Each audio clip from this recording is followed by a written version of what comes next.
तो अब हम लोग ये चैप्टर स्टार्ट करेंगे सबसे पहले दो मैप देखने से। पहला जो मैप है वो ये वाला है, इदरिसी का मैप है, जिसको कि 1154 सीई में उन्होंने बनाया था।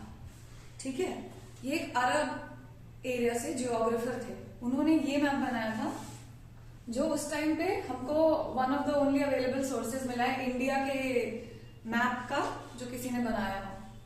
अब अगला वाला मैप जो है वो काफी ज्यादा अलग है और इसमें देखने के लिए बहुत इंटरेस्टिंग चीजें हैं। इसमें ये श्रीलंका है, ये श्रीलंका है, ये इंडिया का पेनिनसुला है और ये उल्टा है इंडिया। ठीक है, जो साउथ है वो इसमें आपको नॉर्थ की तरफ दिख रहा है, तो उनका ये अजम्पशन है और इसमें सारे नाम लिखे हुए हैं अरबिक में। और मतलब उस जमाने में जो मैपिंग का टेक्नोलॉजी था, जिस तरीके से हम लोग करते थे, तो सब चीजों में चेंज कितना ज्यादा आया है और एक्यूरेसी कैसे बढ़ी, ये सब चीज देखने के लिए मिलेगी। तो ये वाला मैप 1154 सीई का है। और जो ये नेक्स्ट मैप है,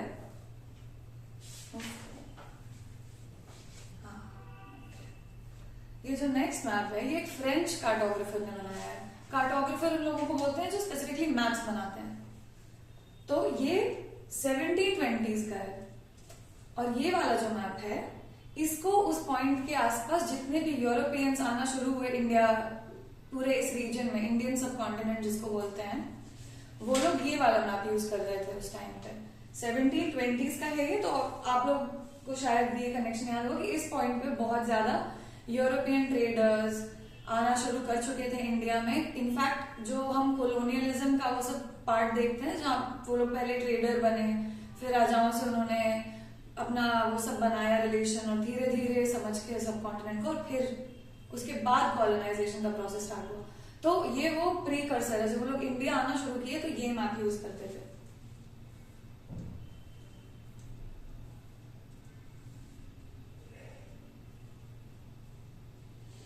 फिर इसमें मैप में आपको अलग अलग टाइम पे जो जो जगह इंपॉर्टेंट थी ये देख के समझ में आएगा। जैसे पिछले वाले में जो सारी जगह मैप थी वो 1154 उस टाइम पीरियड में बहुत जरूरी नहीं होगी। इसमें आप देखो कि बाकी एक तरफ है डिटेलिंग, लेकिन कोस्ट कैसे मैप्ड है, क्योंकि सबसे जरूरी था उन लोगों के लिए कोस्ट मैप करना, क्योंकि सब सी से आ रहे थे।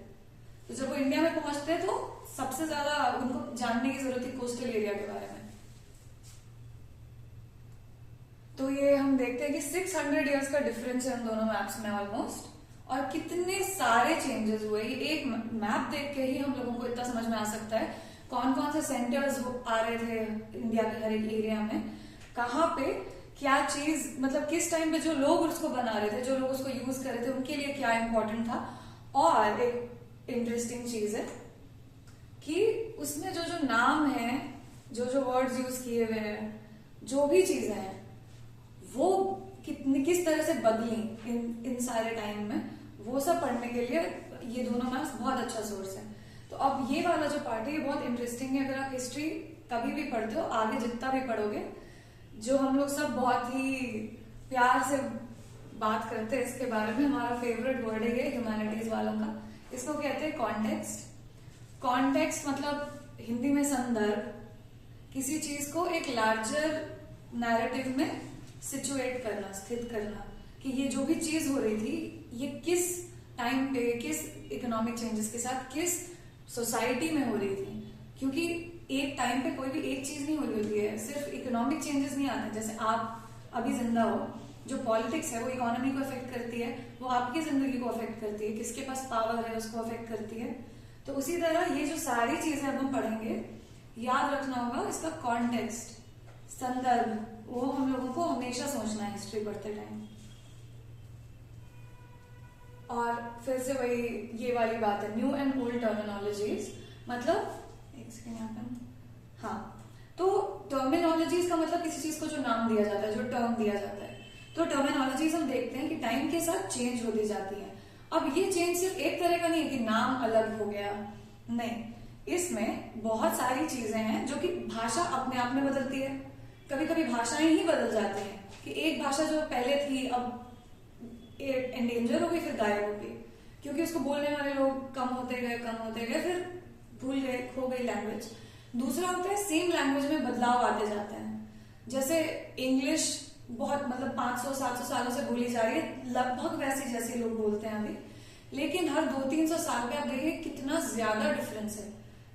जो 200 साल 150 साल पुरानी भी इंग्लिश है वो हमको आपको आराम से समझ में नहीं आएगी, इंग्लिश स्पीकर्स को भी नहीं आएगी, क्योंकि उसमें जो वर्ड्स होते हैं बहुत सारे यूज होना बंद हो गए।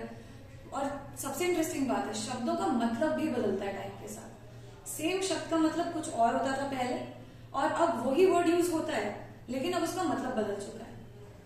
तो यहाँ पे हम देखते हैं कि लैंग्वेज, मीनिंग, ये सब चीजें बदलती हैं। और जो भी हम हिस्टोरिकल रिकॉर्ड्स पढ़ते हैं हिस्ट्री जानने के लिए, उसमें इसीलिए कॉन्टेक्स्ट जरूरी है। ये सब सोचना पड़ता है हिस्टोरियंस को कि जस्ट बिकॉज 11th सेंचुरी में एक गांव का मतलब ये था, उसमें इतने लोग होते थे, उसमें ऐसे, ये एक बहुत ही सिंपल सा एग्जाम्पल है, उसका मतलब ये नहीं है कि 1500 में सेम रहेगा, मतलब सेम छोड़, मतलब उसका साइज, उसका मतलब, उसकी अंडरस्टैंडिंग, सब चीजें बदलती हैं। इसका एक अच्छा एग्जाम्पल आएगा अभी, पर ठीक है। तो इसमें एग्जाम्पल दिया हुआ है मेडिवल पर्शियन और मॉडर्न पर्शियन का। तो वो ये बात करें कि सिमिलर है, वही भाषा है एक तरीके से, लेकिन उसमें ग्रामर में, वोकैब्युलरी में और शब्दों के मतलब में वर्ड मीनिंग्स भी चेंज हुई हैं ओवर टाइम। अब इसमें ये एक अच्छा एग्जांपल है हिंदुस्तान। आज हम जब बोलते हैं हिंदुस्तान तो हम समझते हैं ये जो देश है, ये देश जिसकी ये बाउंड्रीज हैं, जिसमें ये लोग रहते हैं, जिसमें ये लॉज है। लेकिन ये हिंदुस्तान जिसको हम इंडिया समझते हैं, वो इस 13th सेंचुरी में एक मिनाज ई सिराज जो कि एक क्रॉनिकलर है, उन्होंने ये नाम दिया था इस एरिया को, लेकिन उसका मतलब तब नेशन स्टेट नहीं था, क्योंकि नेशन स्टेट्स एग्जिस्ट नहीं करते थे दुनिया में। उस टाइम पे उसका मतलब था ये पूरा लैंड जो कि सिंध के इस तरफ है, पंजाब, हरियाणा, गंगा यमुना के बीच की जमीन सारी इस तरफ, सिंध नदी के इस तरफ की जो जमीन है, क्योंकि वो लोग सिंध के उधर जा रहे थे, तो उस एरिया को डिस्क्राइब करने के लिए उन्होंने हिंदुस्तान टर्म यूज करना शुरू किया। फिर मतलब लगभग जो दिल्ली सल्तनत का एरिया था। अब फिर जब सल्तनत बढ़ी तो भी उसको हम यही बोलते रहे, लेकिन ये एरिया उस टाइम तक साउथ इंडिया इंक्लूड भी नहीं करता था, जिसको अब हम साउथ इंडिया बोलते हैं। वो कभी भी इस सेम रूलर के अंडर नहीं था, और जो लोग बात कर रहे थे उस वक्त हिंदुस्तान की, वो उस एरिया की बात नहीं कर रहे थे, वो लोग वहां तक नहीं गए थे। फिर हम देखते हैं इस चैप्टर में अमीर खुसरो ने भी हिंद का वर्ड यूज किया, लेकिन अगेन देश या कोई रूलर या किसी उस तरह के बेसिस पे नहीं। ये जो एरिया है, जैसा जो हमने ऊपर पढ़ा सिंध के इधर, नॉर्दर्न, मोस्टली नॉर्दर्न इंडिया, उसके कल्चर को, उसके लोगों को, ये सब चीजें इंक्लूड करके उन्होंने उसको हिंद बोला। लेकिन आज जो हम पॉलिटिकल और नेशनल मीनिंग्स एसोसिएट करते हैं शब्दों के साथ, वो उस टाइम पे उनका सेम मतलब नहीं था। तो इसीलिए हिस्टोरियंस को केयरफुल होना पड़ता है ये सब पढ़ते वक्त। पुराने जब आप इंस्क्रिप्शंस पढ़ते हो, पुराने टेक्स्ट पढ़ते हो, तो जो भी शब्द है आपको उसको सिचुएट करना पड़ेगा उस समय इस शब्द का क्या मतलब था। फिर एक और शब्द है फॉरेनर। जैसे आज के टाइम पे हमारे लिए फॉरेनर का मतलब है ऐसा कोई इंसान जो इंडियन नहीं है, ठीक है। लेकिन मिडिवल टाइम्स में फॉरेनर कोई भी वो इंसान होता था। फॉरेनर का मतलब, फॉरेनर का हिंदी शब्द जो भी उस टाइम पे यूज होता, उस वक्त का मतलब था, उस वक्त उसका मतलब था एक स्ट्रेंजर, जो कि मतलब एक अनजान इंसान जो कि आपके गांव का नहीं है, या आप जिस भी सोसाइटी में रहते हैं वहां का नहीं है, वो उसको आपके कल्चर्स कस्टम्स नहीं पता, बस बाहर से कहीं से भी हो सकता है, किसी दूर के गांव से है, लेकिन आप दोनों बहुत अलग तरीके के कल्चरल सोशल स्पेस में हो, तो वो फॉरेनर कहलाता था। लेकिन आज के टाइम में हम समझते हैं जो इंडिया से नहीं है, जो बाहर से है, वो फॉरेनर है। तो वो वर्ड का मीनिंग कैसे चेंज हो गया है। जो वर्ड है वो परदेसी है। तो परदेसी हम बोलते हैं दूसरे देश का। देश का भी मतलब आज के टाइम में हमें पता है क्या है, पहले सेम नहीं था। और परदेसी मतलब था जो भी अजनबी, हाँ पर्शियन में उसको अजनबी बोलते थे। तो कोई भी ऐसा इंसान जो आपके जगह का नहीं है।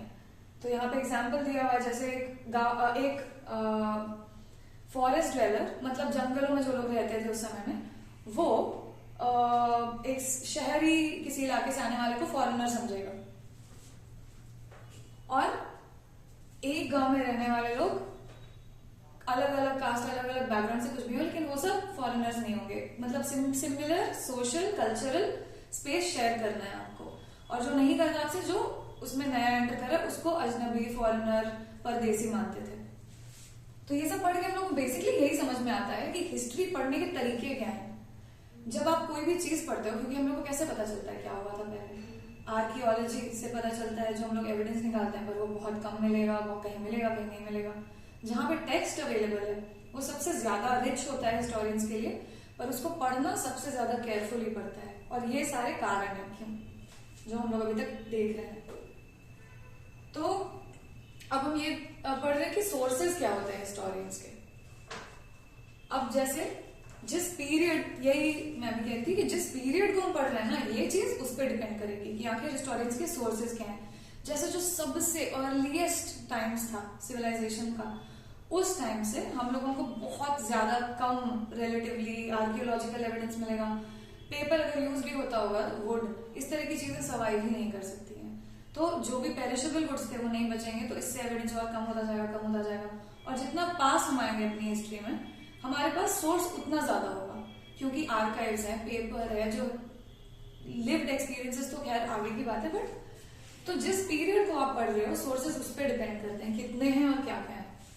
तो जैसे गुप्ता डायनेस्टी और हर्षवर्धन के बारे में जब हम पढ़ते हैं, तो उसके अलग सोर्सेज होंगे।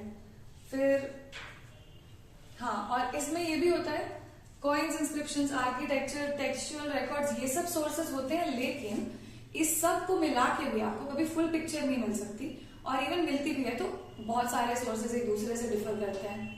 उनको ये भी फिर एक एज अ हिस्टोरियन आपको ये भी डिस्क्राइब करना पड़ता है आप कौन से सोर्स को फॉलो कर रहे हो और क्यों। तो ये सब आप मार्क कर लेना, ये सारी चीजें बहुत इंपॉर्टेंट है। और मार्क कर लो आप ये वाला बात नहीं, हाँ ये वाला बहुत ही इंपॉर्टेंट है। मैं आपको एक्चुअली ऊपर से थोड़ा ना मार्क कराते जाती हूँ।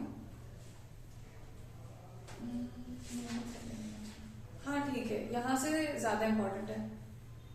और एक और चीज है, ये सब जो है ना, ये आप पढ़ना, जो एक्स्ट्रा क्वेश्चंस हैं साइड में, एक सेकंड कर ही लेते हैं थोड़ा। ये सब सारे मैप्स के डेफिनेशंस हैं, और ये दोनों आप याद रखना कि किसका है। एक जो हाँ अल इदरिसी, और ये हाँ इतना यहाँ पे मार्क कर लो आप। और दोनों मैप्स अच्छे से देखना, सोचना उसके बारे में कि क्या मार्क्ड है, क्यों मार्क्ड है, और कितना चेंजेस भी आए। और एक में ये है, फिर दूसरे वाले में जैसे मैंने आपको बताया कि कोस्टल एरियाज, क्योंकि it was used by European sellers and merchants, ये पार्ट इंपॉर्टेंट है। और इसमें हम लोगों को ये सब चीजें याद रखनी है कि वैरायटी ऑफ लैंग्वेजेस, और ये एग्जाम्पल अच्छा है, ये आप याद रखना। पर्शियन पहले डिफरेंट थी, अब डिफरेंट है। और ये हिंदुस्तान, इंडिया, जो मिनाज सिराज है, इनका नाम आप याद रखना अगर इससे क्वेश्चन आता है तो। और ये भी याद रखना कि कैसे हिंदुस्तान का जो मीनिंग था वो चेंज हुआ। यहां तक अब ये चीज देखिए। अरे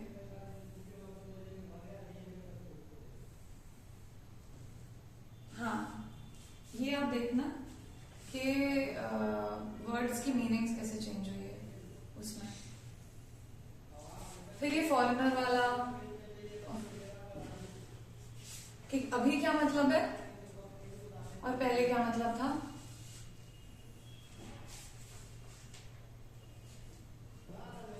और परदेसी, अजनबी, ठीक है, ये इंपॉर्टेंट है। जब अगर आपसे कोई पूछे सोर्सेज, तो पहला आपका यही आंसर होना चाहिए कि हिस्ट्री में सबसे ज्यादा इंपॉर्टेंट सोर्सेज के लिए ये है कि हम पढ़ कौन सा पीरियड रहे हैं। और फिर आप यहाँ पे आओगे जो हम पीरियड पढ़ने वाले हैं उसके लिए coins, inscriptions, architecture, textual records, ये इंफॉर्मेशन। मगर डिस्कंटिन्यूटी मिलती है, जितना पीछे आप जाएंगे चांसेस उतना ज्यादा मिले, मगर वैसे भी डिस्कंटिन्यूटी बहुत सारे रीजन्स में, बहुत सारे पीरियड्स में मिलती है। डिस्कंटिन्यूटी मतलब जो हमको कैसे कैसे पीरियड्स के बारे में पता चल रहा है, उसके बीच में कोई रुकावट,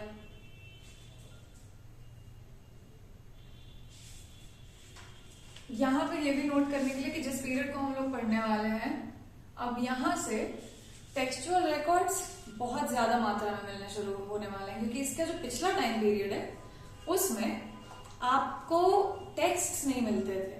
क्यों? पहली बात, लिखना पढ़ना बहुत ही लिमिटेड एक चीज थी जो बहुत ही कम लोगों के पास थी सोसाइटी में। और दूसरा कि जिस चीज पे लिखते थे, जिस पे स्टोर करते थे, वो सारे रिसोर्सेज भी बहुत ज्यादा वैल्यूएबल थे, रेयर थे, सबके पास नहीं होता था।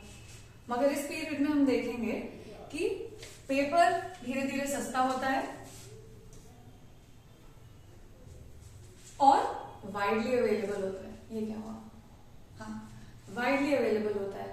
इससे क्या होगा, अब जब उसका दाम भी घटा और वो हर जगह भी मिल रहा है, तो अब ज्यादा लोग लिख सकते हैं, पढ़ सकते हैं, क्योंकि अब वो बढ़ सकता है। सस्ता हुआ, एक ने लिखा, दूसरा भी अब उसको कॉपी करके नया बना सकता है, क्योंकि पेपर सस्ता है। तो इस तरह से ज्यादा लोगों को मिल रहे थे टेक्स्ट, और लोग पढ़ना लिखना भी सीख रहे थे। तो अब टेक्सचुअल रिकॉर्ड्स बहुत बढ़ते हैं इस टाइम पीरियड में। और किस तरह के टेक्सचुअल रिकॉर्ड्स मिलते हैं हमको? Holi texts, chronicles of rulers, मतलब जो जिस टाइम पे जो भी रूलर होता है, अक्सर वो अपनी या तो खुद कहता है कि मेरी कहानियां लिखो जो मैं करता हूँ, या फिर कोई और आके लिखता है। लेकिन हाँ, क्रॉनिकल्स मतलब कहानियां रूलर्स की। Letters and teachings of cents, मतलब हर जिस जगह पे जो भी संत या जो भी इस तरह के गुरु हो, उनके जो फॉलोअर्स होंगे वो लोग अपना उनकी टीचिंग्स लिखना शुरू कर दिए। पिटिशंस एंड जुडिशियल रिकॉर्ड्स, मतलब इस टाइम पे भी एडमिनिस्ट्रेशन, एक राजा होता है और उसके नीचे बहुत ही बड़ा हायरार्की है। वो नीचे से शुरू होता है कि गांव के लेवल से कौन एडमिनिस्ट्रेशन में है। तो ये सब चीजों के भी अब रिकॉर्ड्स बनने लगे कि क्या केस हो रहा है, किस तरह से एडमिनिस्ट्रेशन हो रहा है, कहाँ पे क्या हुआ, ये सब के रिकॉर्ड्स मिलने लगे। और टैक्सेस, अकाउंट्स, ये सब के रिकॉर्ड्स मिलने लगे हमें।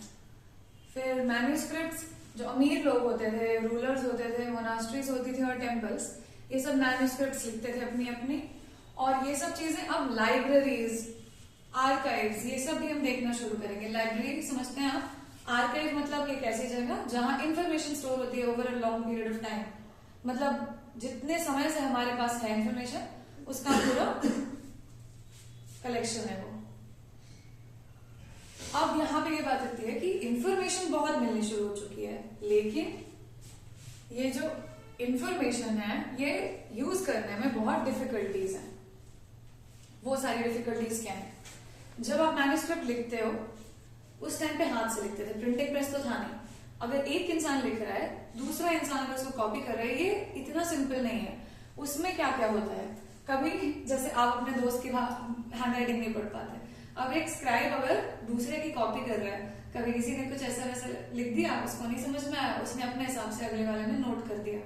तो जैसे ये वाला वही पार्ट है कि आप कभी अगर नहीं पढ़ पाते आपको गेस करना पड़ता है। इस तरह से छोटी छोटी चीजें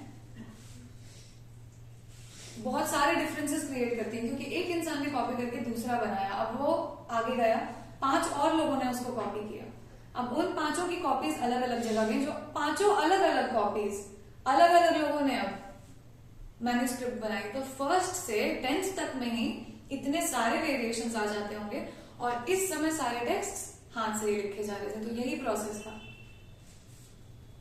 कभी एक शब्द, कभी सेंटेंस, धीरे धीरे डिफरेंसेस करते करते मैन्युस्क्रिप्ट्स भी सेंचुरीज के साथ बदलती गई हैं। जितनी बार कॉपी हुई है आप अज्यूम कर सकते हो कि उतनी बार चेंजेस आएंगे। फिर ये बहुत ही इंटरेस्टिंग सी चीज है कि ये जो मैन्युस्क्रिप्ट्स होती थी, इनमें ऐसी छोटी छोटी पेंटिंग्स भी होती थी कभी कभी, जिनको कहते थे मिनिएचर। ये वो लोग बस बनाते थे अपने दिल को खुश करने के लिए, थोड़ा आर्ट। और ये इतनी सुंदर होती थी कि कलेक्टर्स इन मैन्यूस्क्रिप्ट्स में से इन छोटी पेंटिंग्स को निकाल के बेचते थे एक पॉइंट के बाद। अब दूसरी चीज ये है कि वही हैंड राइटिंग वाली, ये फोटो देख लो आप एक बार, ये वही एग्जाम्पल है जो हमने भी पढ़ा।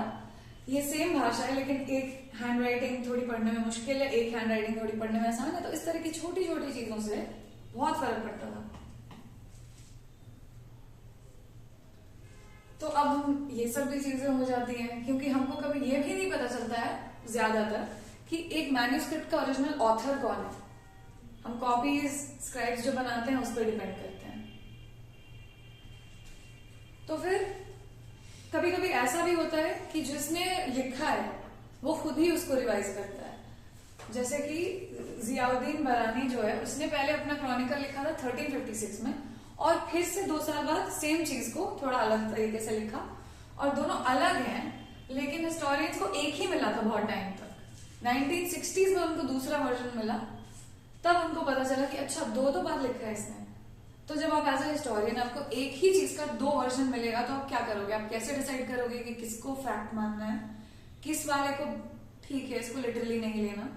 ये सारे हिस्टोरियंस की प्रॉब्लम्स होती हैं। जब उनको सोर्स मिलता है तभी भी प्रॉब्लम होती है, क्योंकि अब आपको आइडेंटिफाई करना है कि आप क्या एक्चुअल अपनी हिस्ट्री में मानने वाले हो और वो क्यों।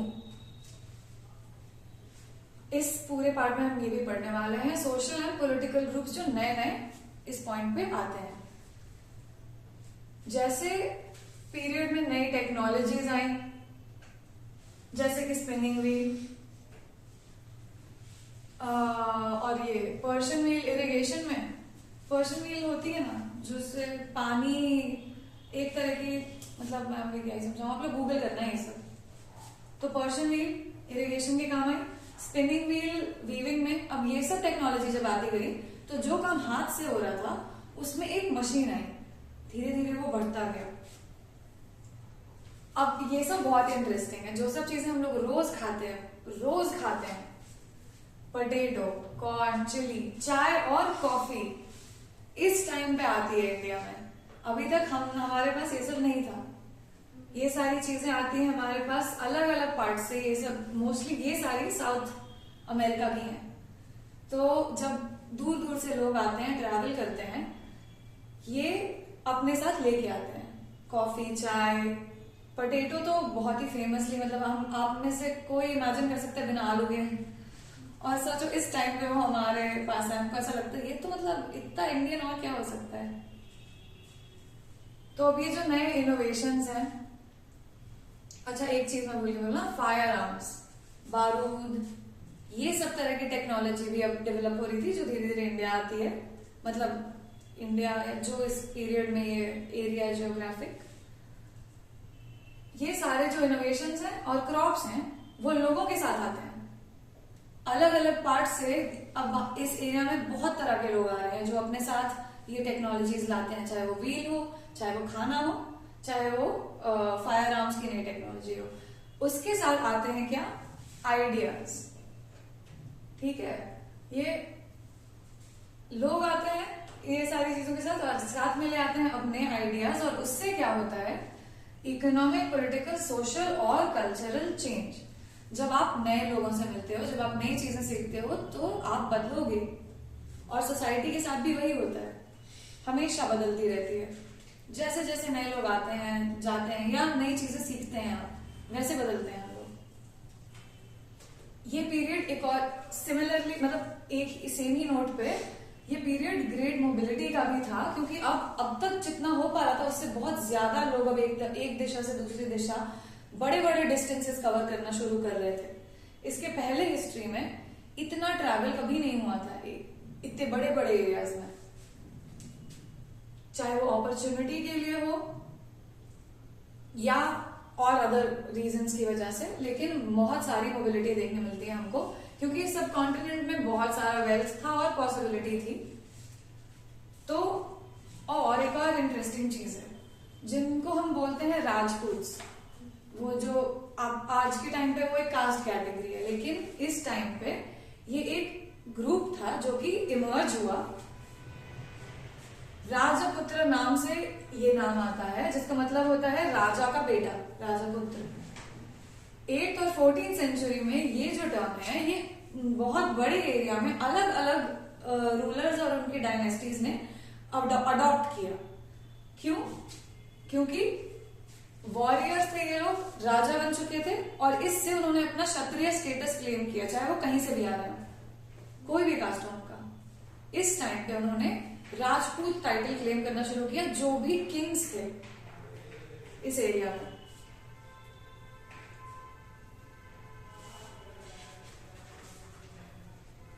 ये देखो पर्शियन व्हील की फोटो भी है, बढ़िया।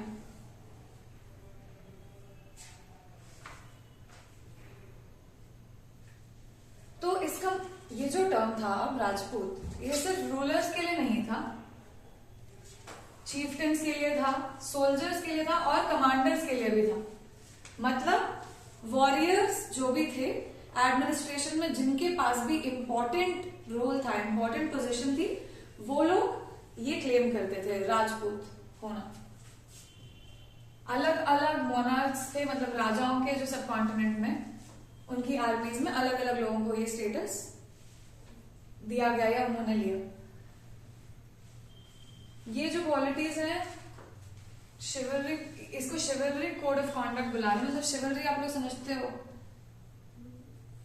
शिवलरी मतलब होता है ये, हाँ सॉरी, नहीं, शिवलरी मतलब होता है जो हम लोग कहते हैं ना, दरवाजा खोलने वाला आदमी, लोगों को प्रोटेक्ट करने वाला आदमी। तो वैलर, लॉयल्टी, वैलर मतलब होता है आप कितना ग्लोरियस, कितना बड़ा महान टाइप की। वैलर और लॉयल्टी, लॉयल्टी मतलब तो समझते हो आप। तो इस तरह की जो क्वालिटीज हैं ये राजपूत्स के पोएट्स और बार्ड्स उनको देते थे। तो इन्होंने ये पूरा सिस्टम क्रिएट किया जिसमें जो रूलर्स थे उन्होंने अपने बारे में अपने अपने ओरिजिन मिथ्स बनाए, जिससे उन्होंने राजपूत स्टेटस क्लेम किया। और पोएट्स, बार्ड्स, अलग अलग तरह के लोगों को पेट्रनाइज किया। पेट्रनाइज करने का मतलब होता है इस टाइम पे कि आप किसी, उसको रहने का, खाने का, उसको आप पैसे देते हो, जिंदगी उसकी आप ख्याल रखते हो उसका, और बदले में वो अपना जो भी काम है, आर्ट है, जो भी है वो करते हैं। तो हिस्ट्री में ऐसा over a long period of time बहुत सारे रूलर्स देखोगे जिन्होंने अलग अलग लोगों को पेट्रनाइज किया है। कभी वो उनके कोर्ट में सिंगर्स होते थे, कभी पोएट्स होते थे, हर पीरियड में था ये। फिर मराठास, सिख्स, जाट्स, अहोम्स और कायस्थ, ये लोग भी पॉलिटिकली इंपॉर्टेंट बने इस पीरियड में।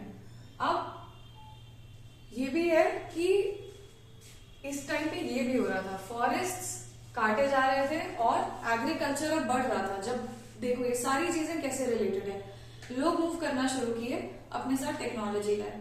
टेक्नोलॉजी जैसे कि पर्शियन व्हील, उससे क्या हुआ, एग्रीकल्चर आसान हुआ। अब उस एरिया के लोगों को और एग्रीकल्चर करने का पॉसिबिलिटी है, क्योंकि अब एक मशीन, मतलब उस टाइम पे वो बैल से जो खेत जोतना शुरू किया उन्होंने, उससे बहुत आसान उनके लिए हो गया, जो पहले हाथ से करना पड़ता था। तो अब उन्होंने अपना एरिया बढ़ाना शुरू किया, एग्रीकल्चर बढ़ना शुरू हुआ, उससे जंगल कटने शुरू हुए बड़ी मात्राओं में। अब तक सबसे पहली बार बड़ी मात्राओं में। और इसके साथ जंगल में जो रहने वाले लोग थे उनको मूव करना पड़ा। बाकी लोग खुद भी किसान वाला काम करने लग गए, या तो वो जंगल छोड़ के दूसरे जंगल गए, या तो जंगल छोड़ के अब किसान बनना पड़ता, क्योंकि जंगल काटे जा रहे थे एग्रीकल्चर बढ़ाने के लिए। फिर ये जो ग्रुप्स थे पेजेंट्स के, ये धीरे धीरे इन्फ्लुएंस होने लगे। रीजनल मार्केट्स, जो भी वहां पे उस एरिया के जो चीफटेंस थे, प्रीस्ट थे, मोनास्ट्रीज थे और टेम्पल्स थे, ये लोग सब अब एक दूसरे से धीरे धीरे एक पूरा एक सिस्टम क्रिएट कर रहे हैं, एक इकोसिस्टम क्रिएट कर रहे हैं, जहां पे सब एक दूसरे से अब इन्फ्लुएंस हो रहे हैं। तो अब लार्ज और कॉम्प्लेक्स सोसाइटीज बनना शुरू हुई। लार्ज और कॉम्प्लेक्स सोसाइटीज का मतलब क्या है, अब बहुत सारे लोग एक साथ रह सकते हैं क्योंकि एग्रीकल्चर है उनके पास, वो लोग ज्यादा टाइम सस्टेन कर सकते हैं, उसको ट्रेड कर सकते हैं। तो अब धीरे धीरे जो सेटलमेंट्स थी बड़ी होनी शुरू हुई। अब टैक्सेस, ट्रेडिंग नहीं, यहाँ पे टैक्सेस और गुड्स एंड सर्विसेज ये लोग अपने लोकल लॉर्ड्स को देना शुरू कर दिए। जो इनमें भी अब हायरार्की, कॉम्प्लेक्स सोसाइटीज का क्या मतलब होता है, जिसमें बहुत ही ज्यादा डिफाइंड हायरार्की हो, हायरार्की आप समझते हो ना, तो जिसमें बहुत सारे उसमें ब्रांचिंग हो ऊपर से नीचे तक, बहुत कॉम्प्लेक्स सिस्टम। तो यहाँ पे हम देखते हैं कि पेजेंट्स में भी अलग अलग क्लासिफिकेशंस आ रहे हैं, वो जिनके पास जमीन थी, वो जिनके पास जमीन नहीं थी, वो जिनके पास ये व्हील ये सब चीजें अफोर्ड करने का था, और वो जो अभी भी छोटे खेतों में, तो मतलब जितना उनका जितना वो लैंड कंट्रोल करते थे, जितना रिसोर्स कंट्रोल करते थे, उस हिसाब से डिवीजन बनने शुरू हुए किसानों में भी। तो कुछ में जैसे किसी के पास अच्छा जमीन है, किसी के पास कैटल मतलब गाय भैंस ये सब है। फिर कुछ लोग आर्टिजनल काम भी करते थे, जैसे कपड़ा बनाना, पेंटिंग करना, जो भी हो। और इस तरह से डिफ्रेंशिएशन आने लगा, अलग अलग लोग अलग अलग तरह की चीजें कर रहे थे, बहुत सारे ग्रुप्स अलग अलग तरीके के इमर्ज हुए। फिर हम देखते हैं जब ये डिफ्रेंशिएशन आया, तब लोगों को ग्रुप करना शुरू किया हमने जाति में। अब ये बहुत इंटरेस्टिंग पार्ट है, क्योंकि आज के टाइम पे हम लोग जैसे जाति समझते हैं, ये क्लासिफिकेशन वैसा नहीं था एग्जैक्टली। ये चीज है कि यहाँ पे आप जाति में डाले जा रहे हो और रैंक किए जा रहे हो अपने बैकग्राउंड और अपने ऑक्यूपेशन, अपने काम के बेसिस पे, लेकिन ये परमानेंट नहीं था।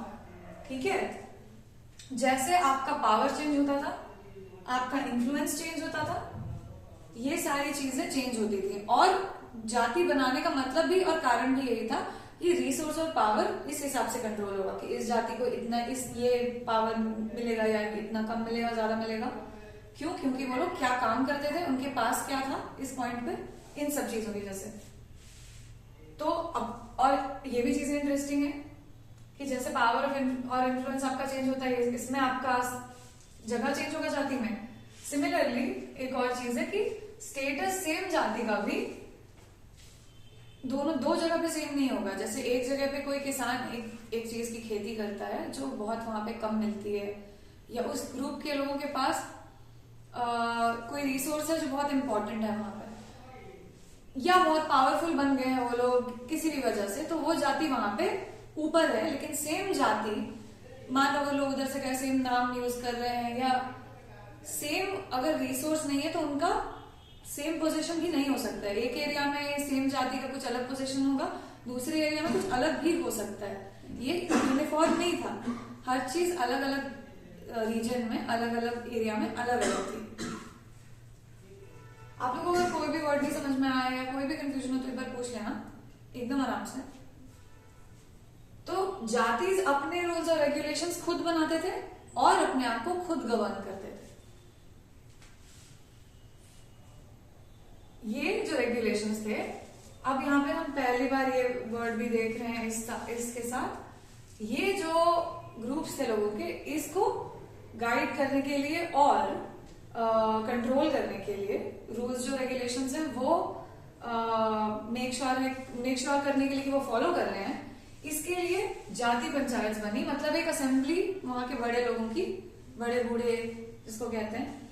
लेकिन अब जो जातियां हैं वो जिस गांव में रहती हैं उसके भी नियम उनको फॉलो करने होते थे। और फिर कुछ गांव मिला के एक चीफ्टेन, इसमें चीफ्टेन है, अलग अलग एरियाज में अलग अलग नाम होते थे, इंग्लिश में चीफ्टेन बोलेंगे। तो बहुत सारे विलेजेस का एक ग्रुप एक चीफ्टेन गवर्न करता था। और इस तरह से ये एक यूनिट थे किसी भी स्टेट के। इस पॉइंट पे क्या क्या स्टेट्स थे ये हम लोग भी देखेंगे। Region and empire, large states like the Cholas, Tughlaqs, Mughals encompass many regions. तो ये सब जो है ये कुछ इंपॉर्टेंट डायनेस्टीज, लेकिन हम लोगों को ये सब डिटेल में बाद में पढ़ना है, अभी बस वो एग्जाम्पल्स दे रहे हैं। फिर प्रशस्ति एक तरीके का इंस्क्राइब वो होता था, जो रूलर्स बहुत सारे लिखवाते थे, उसके बारे में भी बाद में पढ़ेंगे। लेकिन ये सोर्स था हिस्टोरिकल सोर्स, उसमें हम देखते हैं एक प्रशस्ति जो कि घियासुद्दीन बलबन की तारीफ कर रही है, और यहाँ पे ये लिखा है कि वो बंगाल से गजनी, जो कि अफगानिस्तान में है, वहां तक रूल करता है।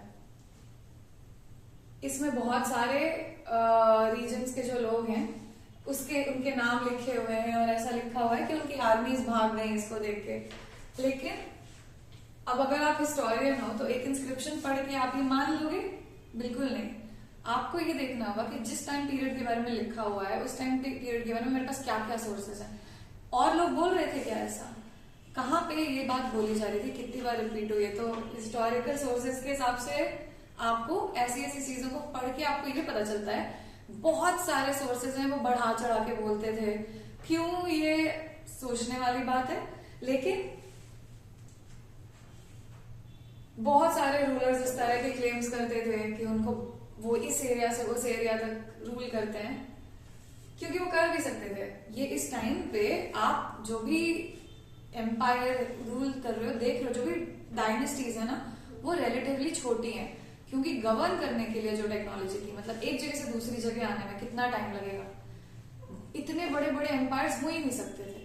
क्योंकि एक राजा अगर एक जगह पे बैठा है, उत्तर प्रदेश मान लो, कहीं तमिलनाडु तक पहुंचते पहुंचते अगर कोई लड़ रहा है, वो खत्म हो के वो राजा बन के उसके बेटे आ जाएंगे राज में, तो वहां तक पहुंच के लड़ाई करो इससे पहले। तो इस तरह से स्टेट्स नहीं थे उस टाइम पे, रिलेटिवली काफी छोटे थे, तो आपके एरिया से बहुत दूर ना बात आपके पास आती थी। तो ये भी रीजन था कि लोग बाहर का किसको पता है, जहाँ पे वो रूल करता था वो वहां पे इस तरह से इंस्क्रिप्शंस लिखता था कि हम यहाँ से वहां तक कॉन्कर कर चुके हैं, क्योंकि आप वेरीफाई भी नहीं कर सकते थे। अब ये भी बहुत इंटरेस्टिंग चीज है कि भाषा एरियाज में कैसे कैसे बदली है। जब अमीर खुसरो, जिनके बारे में हमने पहले भी बात की थी, जिन्होंने हिंद बोला था इस एरिया को, तो वो घूम रहे थे इस पूरे पार्ट में, और उन्होंने अपने सारे ऑब्जर्वेशंस नोट डाउन किए। तो वो बात करते हैं कि ऐसे हर भाषा, मतलब हर एरिया का अलग भाषा है। सिंधी, लाहौरी, कश्मीरी, द्वार समुद्री,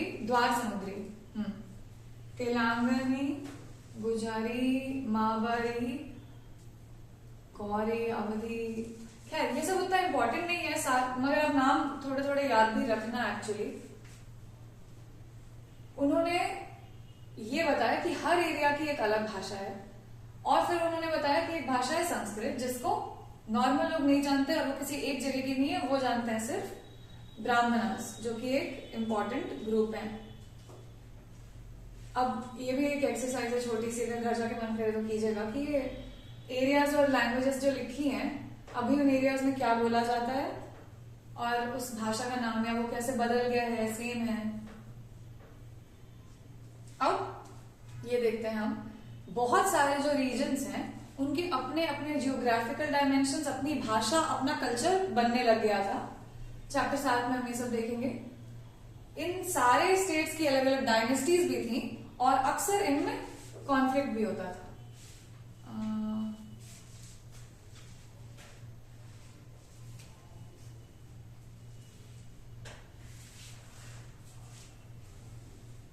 फिर हम ये देखते हैं कि कभी कभी ऐसा भी होता था, जैसे चोलास, खलजीज, तुगलक्स और मुगल्स, वो ज्यादा बड़े रीजन्स कंट्रोल करते हैं, बहुत डाइवर्स रीजन्स कंट्रोल करते हैं।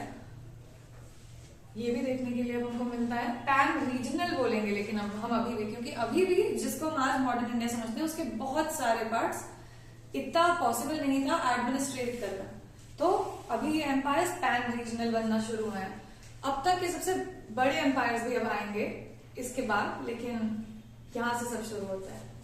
फिर मुगल एम्पायर जो है, जब उसका डिक्लाइन हुआ 18th सेंचुरी में, Mughal empire almost pan India था, पर जब मुगल एम्पायर का डिक्लाइन स्टार्ट हुआ 18th सेंचुरी में, तो रीइमर्जेंस होना शुरू हुआ रीजनल स्टेट्स का, जो इसके पहले एग्जिस्ट करते थे। जैसे जो कल्चरल एरियाज हम अभी पढ़ने वाले हैं इसी बुक में, वो जो एरियाज थे जिनके सेम लैंग्वेज, कल्चर, ये सब चीजें शेयर करते थे। जो प्रिंसिपैलिटीज का नाम सुनते हैं हम, जैसे अवध, या निजाम का पूरा हैदराबाद रीजन, ये सब डेवलप होते हैं पहले इस टाइप के टाइम में, फिर मुगल्स कंट्रोल करते हैं, फिर जब मुगल्स का डिक्लाइन होता है तब ये सारे एरियाज वैसे ही वापस अपने अपने रीजनल छोटे छोटे स्टेट्स बनने लगते हैं। पूरे सब कॉन्टिनेंट में बड़े और छोटे स्टेट्स की जो लेगेसी है ये भी अब आ चुकी थी। उन्होंने साथ में ट्रेडिशंस भी शेयर किए थे, मतलब जब हम हिस्ट्री में भी देखते हैं तो दूर दूर की स्टेट्स में भी कुछ कुछ चीजें हमको सिमिलर मिलती है, क्योंकि बहुत बार ऐसा हुआ हिस्ट्री में, जैसे मुगल्स के अंडर या ऐसे, कि सारे सिमिलर रूल के अंडर थे, लेकिन जैसा हमने अभी पढ़ा अलग अलग भी उनका कल्चर, उनकी लैंग्वेज डेवलप हुई। तो इस पॉइंट पे हम देखते हैं कि एक pan regional force, multiple pan regional forces का इंटीग्रेशन हुआ, लेकिन कभी भी वो अपना अपना जो भी उनका डिस्टिंक्टिवनेस है, मतलब उनमें जो जो अलग बात है वो भी नहीं खोया उन्होंने। फिर हम आते हैं ओल्ड एंड न्यू रिलीजन्स पे। 1000 ईयर्स की जो हिस्ट्री है उसमें हम देखेंगे कैसे कैसे अलग अलग रिलीजन्स नए भी आए, जो पुराने थे वो कैसे बदले, और ये सब चीजें कैसे जुड़ी हुई थी सोशल और इकोनॉमिक ऑर्गेनाइजेशन से।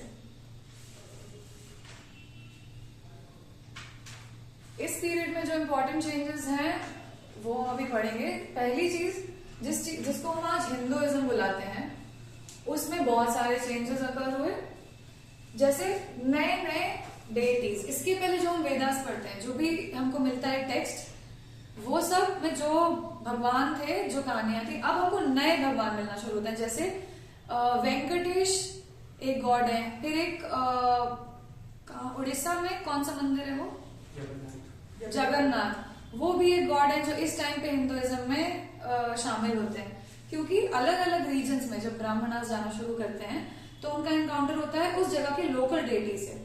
अगर उनको लगता है कि हम इनको अपने फोल्ड में सिमिलरली इंक्लूड कर सकते हैं, तो वो उनके देवता को भी अपने देवताओं के ग्रुप में शामिल करते हैं, उनकी कहानियां रिलेटेड, जैसे जगन्नाथ विष्णु का अवतार है। तो ये सब हमको माइथोलॉजीज इस टाइम पे देखने बनती हुई मिलती हैं।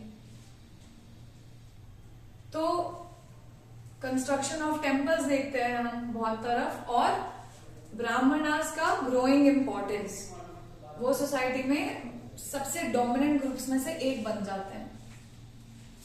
अब उसमें एक सबसे बड़ी चीज है कि उनके पास संस्कृत टेक्स्ट्स की नॉलेज थी, जो हमने भी पहले भी पढ़ा कि वो कॉमन नहीं था। सारे लोग अलग अलग रीजन्स में अलग भाषाएं बोलते थे, लेकिन जो संस्कृत थी और संस्कृत टेक्स्ट्स को पढ़ना, ये सब ब्राह्मणास तक लिमिटेड था, और इससे उनको बहुत इंपॉर्टेंस मिलती थी सोसाइटी में, स्पेशली जब नए रूलर्स स्टैब्लिश होते थे। अब एक नया रूलर बना है, उसको अपने आप को हर सेंस में डोमिनेंट प्रूव करना है, तो ऑफ कोर्स वहां के जो सबसे बड़े प्रीस्ट हैं उनको इज्जत दे, और उनसे अगर उसको ये मिले कि हाँ ये राजपूत रूलर है, तो इस तरह से दोनों ने एक दूसरे को इम्पोर्टेंस और पावर का ये ट्रांजैक्शन था। तो उनके पेट्रन्स होते थे जो नए रूलर्स हैं, जिनको प्रेस्टीज चाहिए था, प्रेस्टीज मतलब जो इज्जत होती है बहुत ज्यादा। फिर और जो डेवलपमेंट्स इस पीरियड के, उसमें ये मूवमेंट्स हैं, जैसे भक्ति और सूफी। तो भक्ति मूवमेंट है जिसमें अभी तक ये देखिए आप, जो भी तरह के धर्म है ना, उनमें एक प्रीस्ट की सोसाइटी है, ऐसे लोग जो कि ये जो भी टेक्स्ट हैं इंपॉर्टेंट, वो आपको ट्रांसलेट करके बताते हैं, और वो उसके रूल्स और रेगुलेशंस अप्लाई करते हैं। जैसे कि हिंदुइज्म जो भी डेवलप हो रहा था, हिंदुइज्म में ब्राह्मणास, इस्लाम में उनका अपना क्लर्जी होता है, जो उलेमा जो भी लोग होते हैं, और सब में मतलब जो भी रिलीजन्स होते हैं। लेकिन भक्ति मूवमेंट की तरह की मूवमेंट्स की स्पेशलिटी क्या थी, इसमें जो भगवान है वो लविंग है, पर्सनल है। पर्सनल है मतलब आप भगवान और आप, ये आपका रिश्ता है, इसमें किसी तीसरे की, किसी रिलीजियस प्रीस्ट की जरूरत नहीं है भगवान को पाने के लिए, भगवान की प्रार्थना करने के लिए। तो जो ये बहुत बड़ी चीज है, जो कि डिवोटीज रीच कर पाए बिना बड़े बड़े रिचुअल्स और प्रीस्ट्स के लिए। अब ये बात साउंड कर रही है कि जैसे लोग जो हिंदुइज्म में या ब्राह्मणिज्म में बिलीव नहीं करते थे, या ब्राह्मणस के अलावा भी जो फॉलो कर रहे थे, उस तरह के लोगों के लिए एक ऑप्शन है। लेकिन सबसे इंटरेस्टिंग बात यह है कि जिसको हम हिंदू सोसाइटी उस टाइम पे समझते हैं, उसमें ब्राह्मणस के अलावा तो और किसी के पास एक्सेस नहीं था। पर जो पावरफुल लोग थे और जिनके पास वेल्थ था, वो ब्राह्मणस से यज्ञ करवा सकते थे, वो उनको पैसे दे सकते थे, उनका ख्याल रख सकते थे, और बदले में उनको पता चलता रहता टेक्स्ट का या जो भी रिचुअल्स होते हैं।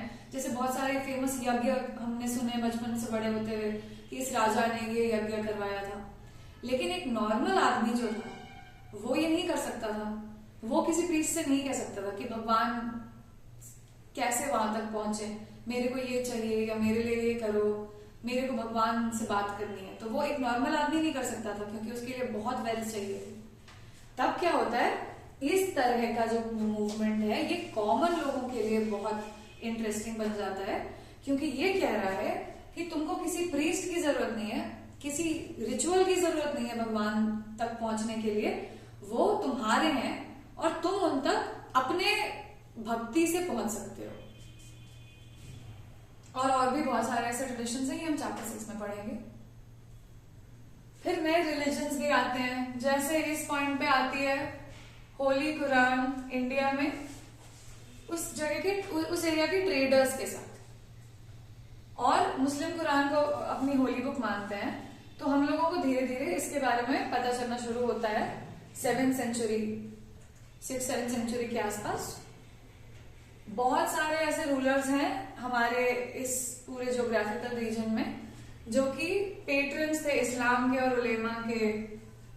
जो तो जैसे हमने हिंदुइज्म में पढ़ा ना कि राजा लोग ब्राह्मण लोगों का बहुत ख्याल रखते थे, सेवा करते थे, उनको जो भी रिसोर्स चाहिए होता था, मंदिर के आसपास की जमीन ख्याल रखने के लिए, उनका खाना या मंदिर का अलग मतलब पूरा सब कुछ अलग वो लोग करके रखते थे। तो उसको पेट्रन कहते हैं। जैसा हम बताए, पेट्रनाइजेशन मतलब किसी का पूरा ख्याल रखना जो एक पावर पोजीशन में है, एक ऐसे इंसान को रिसोर्स दे रहा है जिसके पास रिसोर्स नहीं है, ताकि वो उसको किसी तरीके का सर्विस प्रोवाइड कर दे वैल्यू का, जैसे आर्ट या फिर इस केस में प्रीस्ट लोग जो पूजा ये सब करते थे। और सिमिलरली जब इस्लाम आया उसके बाद बहुत सारे रूलर्स जो यहाँ पे आए, जो इस्लाम मतलब जो भी इस्लाम फॉलो करते थे इंडिया में, वो लोग उलेमा को देते थे इसी तरीके का पैटर्नाइजेशन, क्योंकि हर रूलर को पता था कि रिलीजन जो भी लोग फॉलो करते हैं उनका इम्पोर्टेंस बहुत ज्यादा है। वहां पे जो पंडित हुए या जो उलेमा हुए, उनका इम्पोर्टेंस बहुत ज्यादा है और वो जो कहेंगे वो माना जाएगा। तो सारे रूलर्स, थियोलॉजियन मतलब होता है कि धर्म पढ़ने वाला, ठीक है, और ज्यूरिस्ट मतलब होता है, ज्यूरी मतलब समझते हो इस चीज का जो न्याय करने वाला, हाँ जस्टिस, हाँ। तो इस तरह के लोगों को हर कोई पेट्रोनाइज करता था। मुस्लिम्स में भी बहुत सारे जैसे इस्लाम में भी बहुत डिफरेंसेस, जैसे हिंदुओं में भी बहुत अंतर हैं, मुस्लिमों में भी बहुत सारी कैटेगरीज हैं, जैसे कि हाँ शिया सुन्नी, और फिर ये सब भी है कि हनाफिया, स्कूल्स ऑफ लॉ मतलब जैसे हमारे यहाँ मतलब हिंदुओं की कोई एक किताब नहीं है, लेकिन मुस्लिमों में थोड़ा ज्यादा है, पर उसमें भी अलग अलग लोग हैं। जो हनाफी और शाफी दो अलग स्कूल्स ऑफ लॉ है, तो कुछ लोग ये फॉलो करते हैं, कुछ लोग वो। और फिर थियोलॉजी और मिस्टिक ट्रेडिशंस मतलब जैसे भक्ति मूवमेंट है, वो ये जो कास्ट बेस्ड हिंदुइज्म है उससे अपने आप को अलग मानता है, भले ही उसमें भगवान सेम है। भक्ति मूवमेंट में भी कृष्णा है, भक्ति मूवमेंट में भी ये सारे भगवान है, लेकिन वो लोग उस तरह से पूजा नहीं करते। वो पूजा ही की बात नहीं है, वो भगवान को मानने और भक्ति की बात है, उसमें कोई तीसरा नहीं है, उसमें आपको किसी पंडित की जरूरत नहीं है। उसी तरह से इसमें भी, इस्लाम में भी हम देखते हैं कि कुछ लोग थियोलॉजी मतलब जो उस रिलीजन की किताबें हैं वो पढ़ते थे, और कुछ लोग मिस्टिक ट्रेडिशंस फॉलो करते थे, जैसे सूफीज्म, जिसके बारे में हम बाद में पढ़ेंगे। ये पार्ट भी बहुत इंटरेस्टिंग है, thinking about time and historical periods. जैसे हम टाइम के बारे में सोचते हैं दिन, घंटा, हफ्ता, लेकिन जब हिस्टोरियंस टाइम के बारे में सोचते हैं तो उनको सोशल कंडीशंस, इकोनॉमिक सिचुएशन, राजा इस पीरियड में, राजा कौन प्रजा थी, प्रजा क्या होती है, उसमें किस किस तरह के कैटेगराइजेशन है, किस आप किस कैटेगरी से बिलोंग करते हैं, इससे हर चीज पे फर्क पड़ता है। तो वो सारे कॉर्पस को कॉन्टेक्स्ट में सिचुएट करना, ये एक हिस्टोरियन का काम है। और उसके लिए टाइम एक पूरा उस तरीके से सर्कल है जिसमें बहुत सारी चीजें मिला के उसको वो भर रही हैं। फिर हाँ, तो ये वही टाइम रिफ्लेक्ट करता है चेंजेस सोशल इकोनॉमिक ऑर्गेनाइजेशन में। सोशल इकोनॉमिक ऑर्गेनाइजेशन आप समझ रहे हैं, जैसे सोसाइटी किस तरीके से अपने आप को बना रही है, फंक्शन कर रही है। जैसे हमने वहां पढ़ा कि छोटे ग्रुप्स के पेजेंट्स, फिर जाति पंचायत, फिर गांव, फिर उसके ऊपर चीफटिन, फिर आता था जो भी राज्य होता था राजा का। तो सोशल तो हाँ, कौन सी चीजें परसिस्ट कर रही है, परसिस्ट करने का मतलब जो मौजूद रहती है, और कौन सी चीजें ट्रांसफॉर्म कर रही है, मतलब कौन सी चीजें बदल रही हैं, चाहे वो आइडियाज हो या बिलीव्स हो। आइडियाज भी बदलते हैं टाइम के साथ, बिलीव्स भी बदलते हैं, मतलब जिन चीजों में लोग विश्वास करते हैं वो सब बदलती हैं। तो इसीलिए हिस्टोरियंस यूज करते हैं लार्ज सेगमेंट्स में डिवाइड करना जिसमें सिमिलर कैरेक्टरिस्टिक्स हो। इसीलिए हम एक साथ 700 साल की हिस्ट्री पढ़ते हैं, 500 साल की। अब ये कैसे डिसाइड होता है कि एक बार में कौन सा करना है? लार्जली हिस्टोरियंस कोशिश करते हैं कि एक जहां से आप शुरू कर रहे हो और जहां पे आप खत्म कर रहे हो, हम उसको एक टाइमलाइन में देख पाए और बहुत ज्यादा रैडिकल चेंजेस ना हो, सिमिलैरिटीज जहां तक हो पाए। क्योंकि लार्ज सेगमेंट्स में पढ़ना पड़ेगा, आप हर साल नहीं पढ़ सकते हिस्ट्री को, वैसे नहीं पढ़ सकते, क्योंकि वैसे भी उस स्पीड पे हर टाइम चेंजेस नहीं होते थे। टेक्नोलॉजी जैसे जैसे बदली है, बदलाव की स्पीड भी बहुत बदल गई है। जैसे आज से 20 साल पहले जो था और आज में बहुत फर्क है, लेकिन आज से 500 साल पहले जो था और आज से 400 साल पहले जो था, उसमें बहुत कम फर्क होगा। जैसे टेक्नोलॉजी बदलती है, बदलाव बहुत जल्दी जल्दी होता है। तो इसीलिए हम पास्ट को लार्ज सेगमेंट्स में डिवाइड करते हैं, पीरियड्स, जिसको सिमिलर कैरेक्टरिस्टिक्स मतलब उनकी क्या विशेषताएं हैं, वो अगर सिमिलर है तो हम उनको सेगमेंट्स में डिवाइड करते हैं उस हिसाब से, और उसको एक पीरियड बुलाते हैं। जैसे हिस्ट्री का मेन शुरू का हुआ कंपाइलेशन इस तरीके से, जब ब्रिटिश इंडिया आए तो उन्होंने पढ़ने की कोशिश की इस पूरे सब कॉन्टिनेंट के बारे में, जितना जान सकते थे कलेक्ट करते थे सारी इंफॉर्मेशन, और उन्होंने शुरू किया उसका एक सब्जेक्ट जिसको हम आज समझते हैं बिल्ड करना हो। तो उन्होंने 3 पीरियड्स में डिवाइड किया था, हिंदू, मुस्लिम और ब्रिटिश। हाँ क्या? अच्छा, हाँ ठीक है। तो उस टाइम के जो हिस्टोरियंस थे ब्रिटिश, वो ऐसा समझते थे। लेकिन ये जो आइडिया था वो ये था कि जो रिलीजन है रूलर्स का या जो रेस है, उसके हिसाब से हिस्ट्री बदल रही है।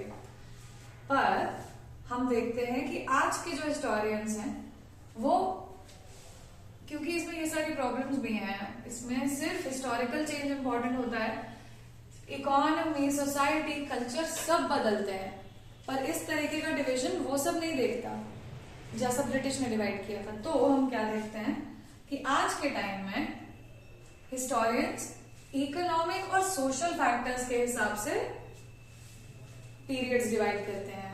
अब ना कि पहले ये लोग राजा थे फिर वो लोग राजा थे, ये हम उस पीरियड में पढ़ते हैं, लेकिन हम पीरियड डिवाइड करते हैं इस बेसिस पे कि उस टाइम पे किस किस तरह के अंतर आए, किस किस तरह का बदलाव हुआ, सोशल इकोनॉमिक चेंजेस क्या क्या हुए।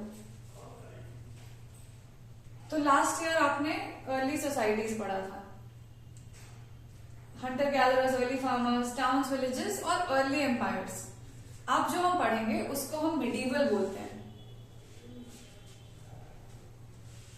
इसमें हम क्या देखेंगे, पेजेंट सोसाइटीज कैसे बढ़ी, रीजनल समझते हो आप, इंपीरियल मतलब जो राजा का होता है, इंपीरियल और रीजनल स्टेट कैसे बनते हैं और बढ़ते हैं इस एज में, और कभी कभी पैस्टोरल और फॉरेस्ट लोगों के, मतलब फॉरेस्ट में, जंगल में रहने वाले इस तरह के लोगों के ऊपर उनकी जमीन लेके या उस तरह की, मतलब अलग अलग लोगों पे अलग अलग असर होता है इस पीरियड में, अलग अलग डेवलपमेंट्स होती हैं।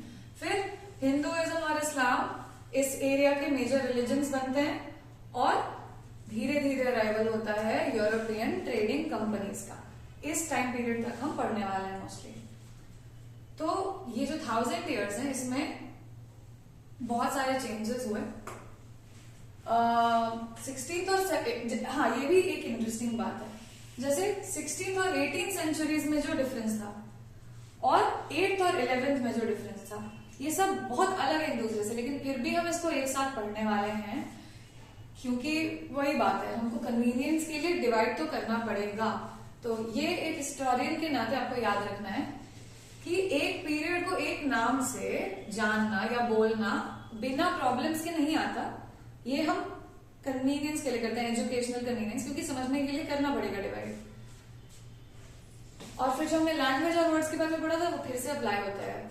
जैसे जो मेडिवल शब्द है उसको अगर आप मॉडर्न पीरियड से कॉन्ट्रास्ट करो, क्योंकि हमने उन पीरियड्स का नाम अपने से रख दिया है, एंशिएंट, मॉडर्न, मेडिवल। एंशिएंट हम सोचते हैं जो सबसे पुराना था, मेडिवल मतलब पुराना और मॉडर्न मतलब नया। अब शब्दों के मतलब से कितना फर्क पड़ता है। मॉडर्न बोलने से अपने आप हमको लगता है कि वो बेहतर होगा, कि उसमें इंप्रूवमेंट हुई है, हर चीज स्ट्रेट ऐसे ऊपर की ट्रेजेक्टरी में जा रही है। तो शब्दों का इम्प्लीकेशन, जबकि ऐसा नहीं है। अगर आप एक हैंडीक्राफ्ट की तौर पे पैदा होते हो तो शायद आपका 17वीं सेंचुरी में आपकी जिंदगी बहुत अच्छी चलती इस सेंचुरी से ज्यादा। अगर आप एक क्राफ्ट्समैन थे अच्छे, आज के टाइम पे एक स्किल्ड क्राफ्ट्समैन का क्या हाल है, सड़क पे कहीं बेच रहे हैं अपना। और उस टाइम पे चाहे इंपोर्ट हो चाहे ट्रेड हो, हर चीज में ये सारी चीजें वैल्यूएबल थी। तो टाइम पीरियड्स में ये जो नाम है ये अपने आप में इसमें भी बहुत प्रॉब्लम है, क्योंकि इस पूरे टाइम को मॉडर्न बोलने से हम इम्प्लाई करते हैं। इम्प्लाई करना मतलब बिना बोले सहमति देने जैसे, मतलब अंदर से ये अग्री करना। हम ये कह रहे हैं कि मॉडर्न है तो बेटर है, इम्प्रूव्ड है, जो कि हमेशा सच नहीं होता है। और उस तरीके की बात भी नहीं है, बिना जाने हम लोग पीरियड्स को और भी सारे अर्थ दे देते हैं इस तरह के नाम से। तो खैर ये सब बस जानना ठीक है, इसके बारे में फिलहाल कुछ नहीं कर सकते क्योंकि हम लोग को डिवाइड करके ही पढ़ना पड़ता है।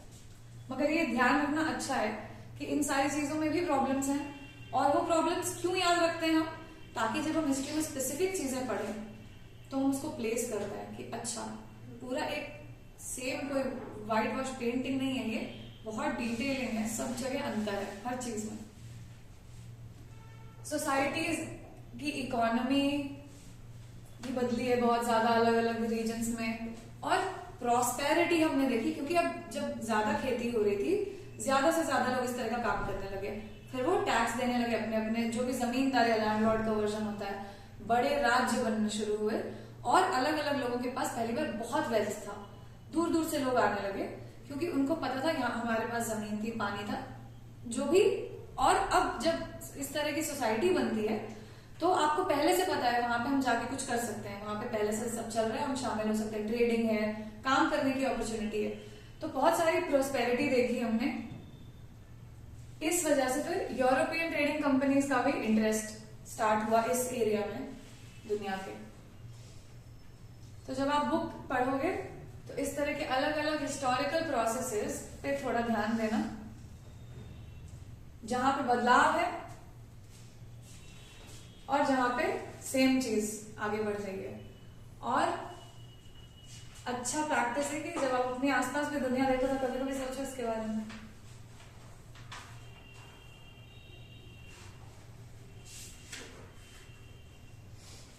तो ये सब क्वेश्चंस ना आप लोग एक बार घर पे सॉल्व करो, ठीक है? देखो कि सबका आंसर समझ में आ रहा है कि नहीं क्लियरली, और अगर कुछ नहीं समझ में आया बस एक बार गो थ्रू करना। एक दिन हम लोग कल परसों में ना थोड़ा आंसर लिखने की भी प्रैक्टिस करेंगे, ठीक है?